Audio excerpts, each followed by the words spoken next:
Hi hello అండి. మొన్న అయితే పెస్ట్ కంట్రోల్ చేయించాం. హౌస్ మొత్తం క్లీన్ చేసి బయట పెట్టాం. సామాన్లతో పాటు రాధాకృష్ణుల ఫోటో కూడా సందులో పెట్టాం. ఇంకా నేను చూడలేదు, సడన్ గా ఇంట్లో నుంచి బయటకు వస్తే మా పాప కనిపించట్లేదు, ఎదుగుతుంటే సందులో అదే బయట ఉంది. ఇంకేం చేస్తుంది ఒక్కరితే అని చూస్తే చూడండి, రాధాకృష్ణుల ఫోటోకి దండం పెట్టుకుంటుంది. అలా నేనైతే షాక్ అయ్యాను. ఇంకా మా పాప అయితే చాలా ముద్దొచ్చేసింది. ఇంకా ఫోటోని తన బుర్ర మీద పెట్టి దండం పెట్టుకుంటుండగా ఫోటో పడిపోతుంది అని చెప్పి కష్టపడుతుంది. చేతులతో ముద్దు పెట్టేస్తుంది, చేతులు జోడించి దండం పెట్టేస్తూ ఏదో నొడుగుతుంది. మనం చూడండి, దేవుడి ముందు కోరికలు కోరుకునేటప్పుడు పెదాలు కదుపుతాం, అలా కదిపేస్తుంది. చూడండి కళ్ళకి ఎలా హత్తుకుంటుంది.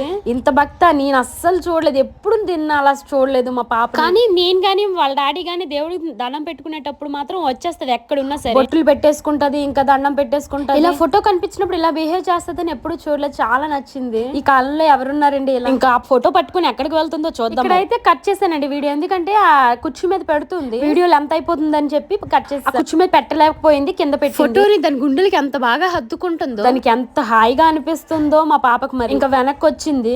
జస్ట్ 1.5 year మా పాపకి. 2 చేతులు జోడించి మరి నమస్కారం పెట్టుకుంటుంది, చాలా హ్యాపీగా ఉంది. జస్ట్ 1.5 year ఇంతలా ఉండడం గ్రేటే కదండి. దవడ కూడా కదుపుతుంది, ఏదో నొడుగుతుంది దండం పెట్టుకుని పెద్దవాళ్ళు. ఇంకా కంట్లో ఏదో పడుతుంది అని చెప్పి లేస్తుంది, ఫోటోని కూడా తీస్తుంది. సబ్స్క్రైబ్